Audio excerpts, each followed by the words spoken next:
Hello everybody, my name is Sebastian, and today I'm going to show you the wonderful world of science.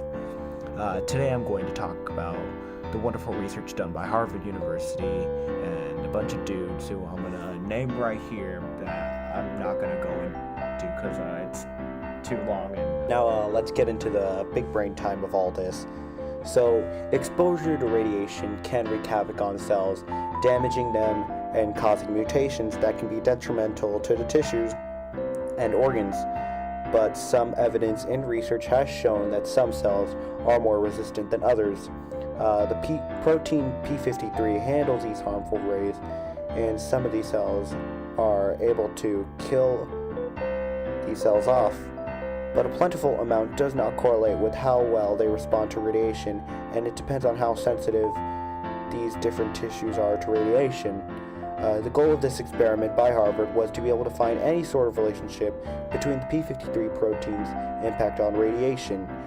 Being able to find any sort of relationship or pattern can help scientists understand and maybe alter the P53 protein to be a better tumor suppressor and kill off or limit cancer cells in a person's body.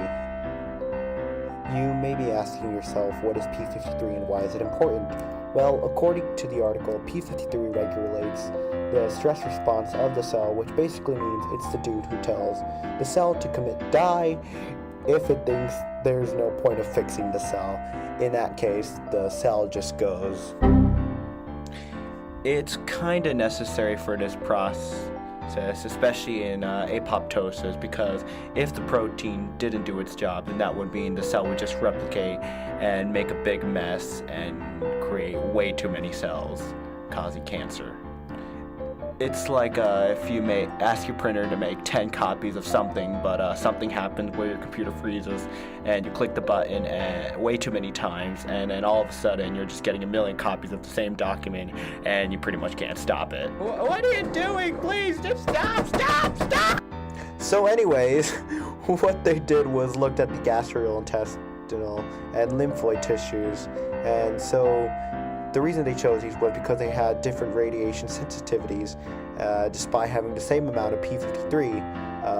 The P53 from the small and large intestines kind of just drop after being exposed to a certain amount of radiation, while the spleen and thymus sustain their P53 levels when exposed to similar radiation levels. Later, they added another protein called MDM2, which is short for mouse double minute 2 homolog, to see if it would work with the P53 to sustain the amount of tissues exposed to IR radiation. Basically, they were trying to control the radiation sensitivity of these tissues and write down any other important things that goes on to better understand cell behavior. Trial and error. Here we go again. For the results, they measured the P53 levels in several tissue samples before and after blasting them with ionizing radiation using immunofluorescence stainings. That is a mouthful. The death of each cell was monitored.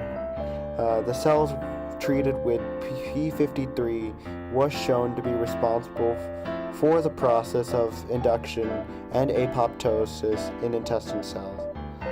Scientists still wanted to know if the P53 protein had any role in the destruction of DNA. In short summary, scientists measured and irradiated the cells with the control of untreated cells and another variable of cells treated with proteins like MDM2I. As you can see in these two tables, one of them is just the IR radiation alone, and the other one is IR and the inclusion of MDM2I.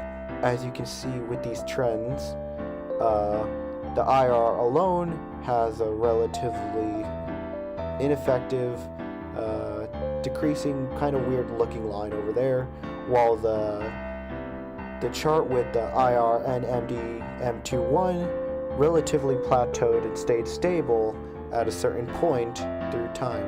How does this data apply?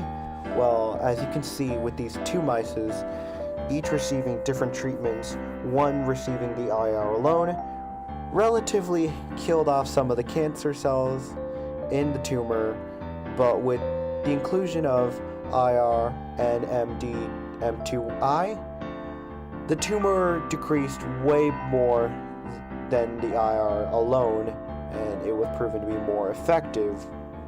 This was a very quick summary of the entire project, but it is important to understand the significance of this research. The mechanisms leading to differential dynamics of P53 between tissues are still unknown, but the data shows that there is strong correlation between P53 dynamics and radiation sensitivity across tissues, as well as chemically sustaining P53 dynamics and the activity of pro-cells arrest and cell death signaling. So, in other words, understanding more about the P53 could be a major motivator for finding the next possible cure for cancer, and this is just the next piece of the puzzle that we humans need to solve in a long list of complicated science things. Now I am done. Thank you for watching this video. I hope you enjoyed. Hopefully you took something out of it. I get it was very kind of choppy, but what can you do, right? Thank you again so much, and have a good rest of your day. Bye-bye.